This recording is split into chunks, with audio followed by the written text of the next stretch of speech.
I forgot my question. That is the power of momentum.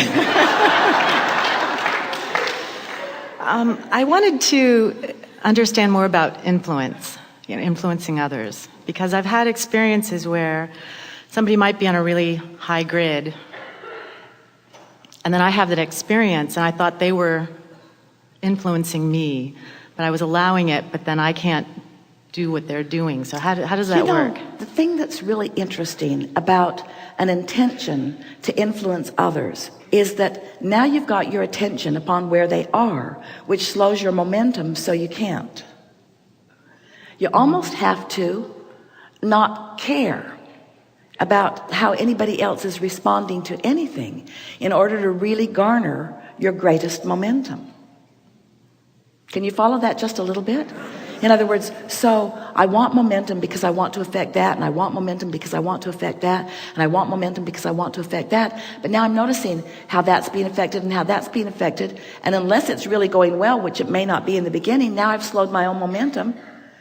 That's why we're talking about being so selfish, that what you care about is your alignment. Let us ask you a question. Is there momentum in alignment?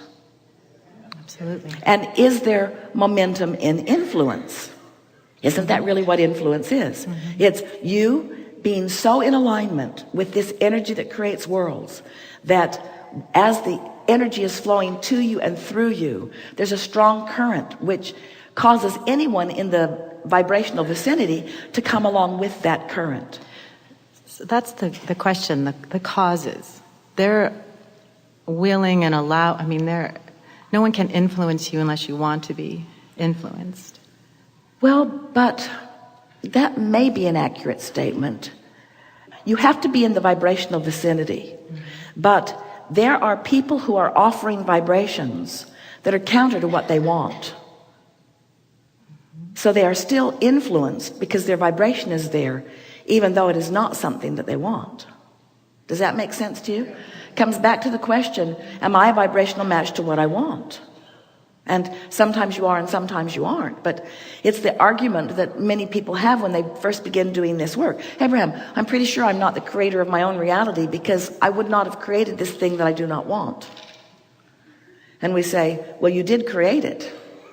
We didn't say you did it on purpose, but you did create it. So the question then is, am I offering vibration?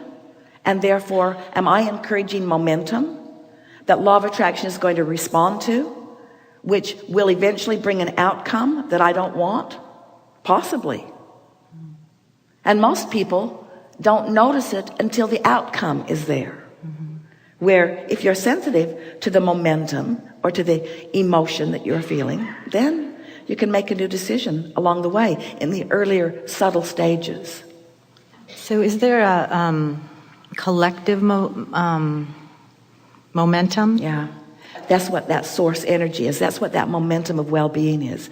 That's that vortex, that high-flying vortex, where your inner being and all inner beings have gathered, have culminated in all that you've become. There's a powerful momentum. And when you find a way to be a vibrational match to that, then you're swept into clarity. That's what feelings of passion and exhilaration are. That's what your feelings of love and appreciation are. That's tapping into that momentum. So what about a collective momentum, like a collective belief? I was applying this to the aging process. So, or anything. In the past, we've talked about how there are rivers and streams because every thought that's ever been thought still exists. And law of attraction gathers those thoughts and gathers the cooperative components of those thoughts. Mm-hmm. So you could say there are those vortices also of unwanted things that have gathered momentum.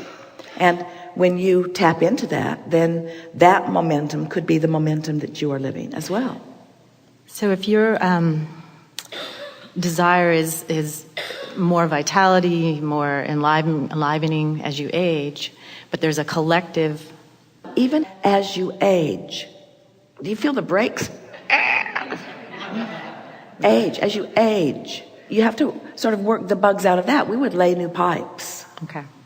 So not even worry about the collective momentum about that and just... Well, the collective momentum on some subjects serves you.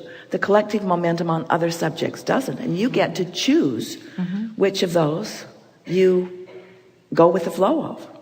Right. Can't you tell it right away? Can't you feel the tone of the advertisement that is coming? Don't you know which ones you want to mute immediately? Aren't you finding that there are some networks you can't watch at all because they are so determined to make you feel the decline of your physical